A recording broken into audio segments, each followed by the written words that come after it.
In ancient times, the world was ruled by gods and monsters, but the half-god Perseus defeated the monster known as Kraken and saved the world. His father Zeus offered him to rule by his side as a reward, but Perseus turned him down because he preferred to live as a human.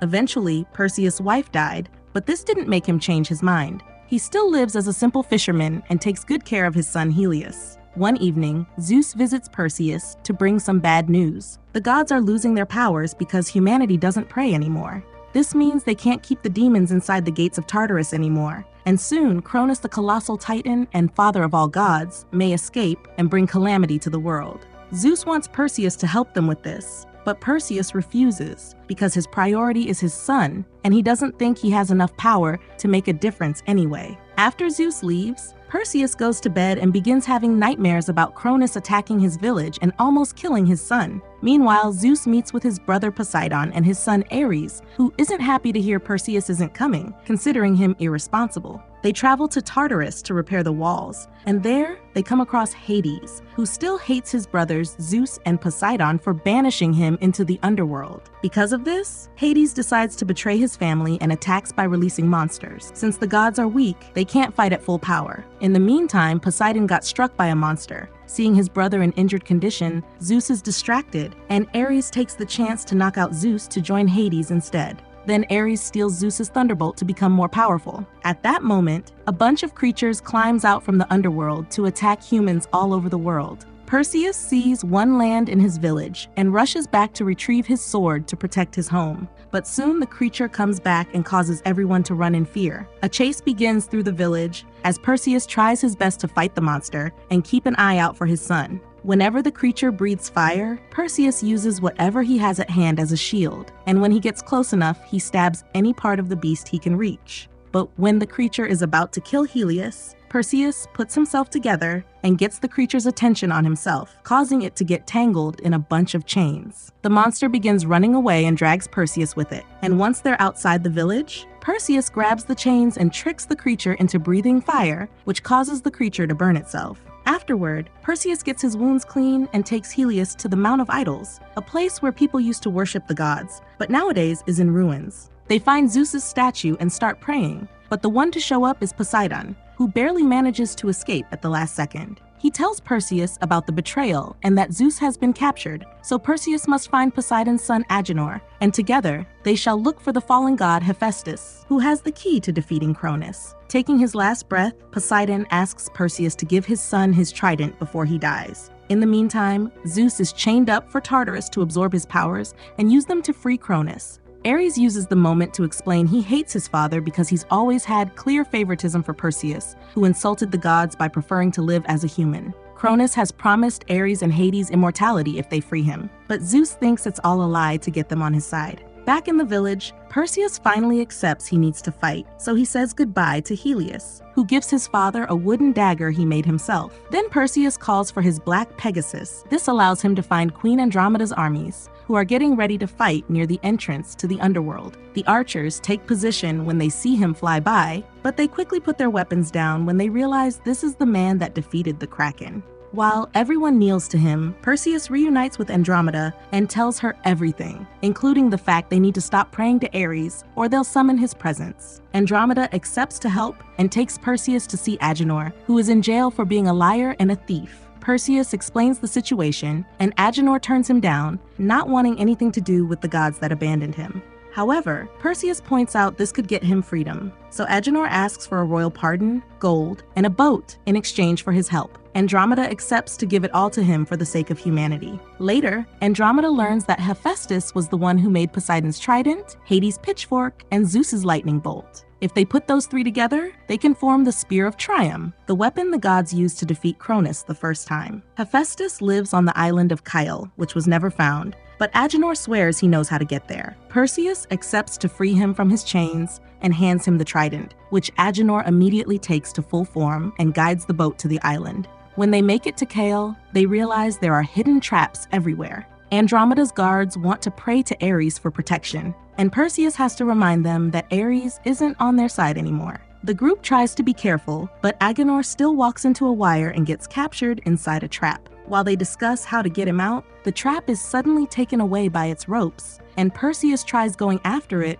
only to find a tree being thrown at him. Perseus quickly dodges it and is shocked to discover a one-eyed giant is behind all this. Andromeda's team tries to help him, but the second giant shows up and begins eliminating the soldiers. Andromeda hides with her guard Carina, who tries to pray to Ares, and Andromeda has to shut her up. A giant is about to find them, but suddenly it hears a painful scream from its companion, and it rushes to check on it. It turns out Perseus has managed to capture a giant, and with the help of the soldiers, he activates one of the forest's traps to knock it out. The second giant comes to attack, and Perseus activates the trident to defend himself. This causes a third giant to show up and stop its companions, because the trident is the symbol that the group was sent by the gods. So they kneel before Perseus in respect. Meanwhile, Ares takes advantage of Zeus being chained to start hitting him over and over. Ares doesn't know his own limits, so Hades has to stop him before he ruins the plan. Zeus begins aging at a great speed as the chains cover his arms in lava to absorb his power. Moments later, the group finally makes it to Hephaestus' lair. The old god doesn't sound very sound of mind, but he recognizes Perseus and informs him he can't help because he doesn't have godly power anymore, since Zeus took it from him when he banished him to the human realm. Andromeda grabs Hephaestus' hand and begs for his help, which is enough to make him change his mind, because Andromeda reminds Hephaestus of his wife. Hephaestus then reveals he was the one who designed Tartarus and included a secret passage they could use. They need to get to the heart of Tartarus, and for that, they need to cross the labyrinth that surrounds it. The group leaves to reach a different building, where Hephaestus has hidden the labyrinth entrance, and he gives Argenor a map of the labyrinth just in case. When they're about to make it to the door, suddenly Ares shows up. He eliminates Andromeda's remaining soldiers, and Perseus punches him for it, but he isn't strong enough to overpower him. While Hephaestus opens the hidden door, the group attacks Ares, but he's too strong and easily pushes them all away. Carina gets on her knees and reveals she was the one who prayed for him, but Ares thanks her by eliminating her. Seeing they're all about to be defeated, Hephaestus keeps the door open with his staff, and then goes to confront Ares to buy the group some time. While Ares takes his time killing Hephaestus, Perseus, Andromeda, and Argenor run inside the labyrinth while the door closes behind them. The trio begins exploring the labyrinth using the map Hephaestus left for them. Perseus keeps hearing a voice calling his name and asking for his son, and Andromeda sees a vision of Carina, who runs away from her. After lots of twists and turns, Argenor decides the map is useless and that they should follow the navigator instincts he got from his dad. At that moment, the walls start moving and closing paths around them. They reach an inner area of the labyrinth with giant moving rings that cause them to fall and get stuck between two walls. Both of them use their strength to get Andromeda out, and Argenor quickly follows, but Perseus falls again. In a dark corridor, Perseus finds Helios and has to remind himself he isn't real. He goes looking for his friends, only to be suddenly attacked by a minotaur, who tries to stab him with its horns.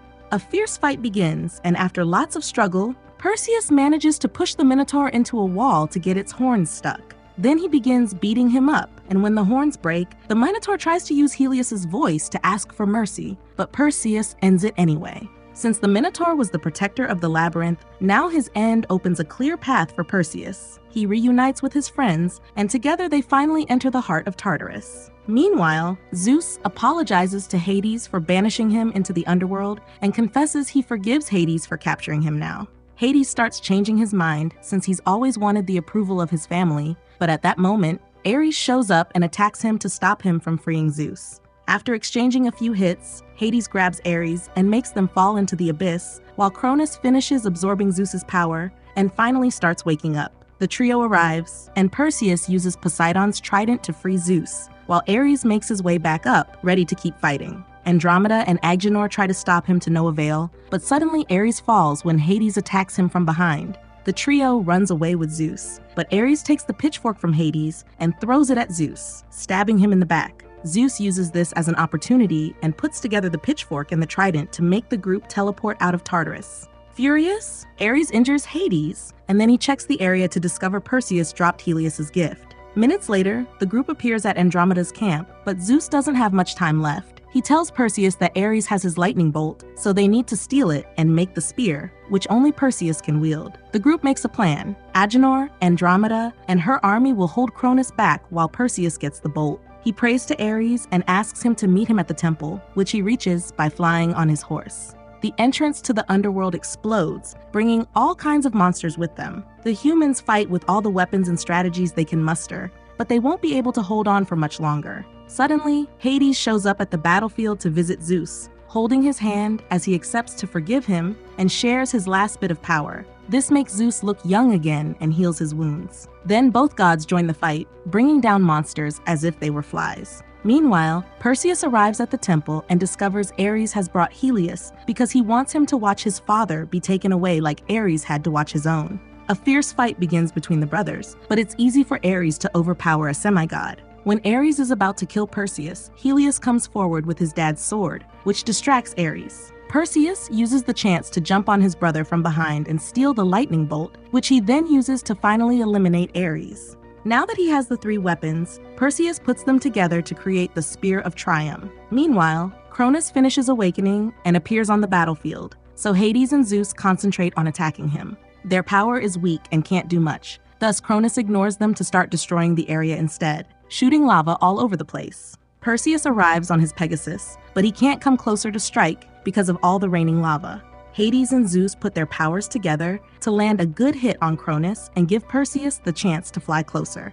This enrages Kronos and causes him to hit the land to send a powerful wave toward the gods. Zeus pushes Hades out of the way and puts up a force field, but he isn't strong enough and gets hit back. This distraction is enough for Perseus to dodge Kronos' last lava wave, which he flies directly into his mouth and tears apart from the inside. The plan works, and Kronos explodes until nothing but ash is left behind. The army celebrates, and Andromeda is glad to see Perseus flying back alive. Afterward, Perseus reunites with Zeus, who mentions the era of gods is over and thanks Perseus for his help. Since Hades can't buy him any more time, Zeus dies in his son's arms. Then, Hades announces he's powerless now, so he'll have to start a new life. Moments later, everyone at camp begins taking care of their wounds. Argenor bonds with Helios because he wants to be a good uncle, and Perseus approaches Andromeda to kiss her. When father and son get a moment alone, Helios admits that after seeing war, being a fisherman doesn't seem so bad. However, Perseus wants him to be ready for the future and decides to pass on his legendary sword. And with that, this story ends here. Thank you for watching. Be sure to like our channel and subscribe if you enjoy content like this. Also, let us know what movie you would love us to recap for you.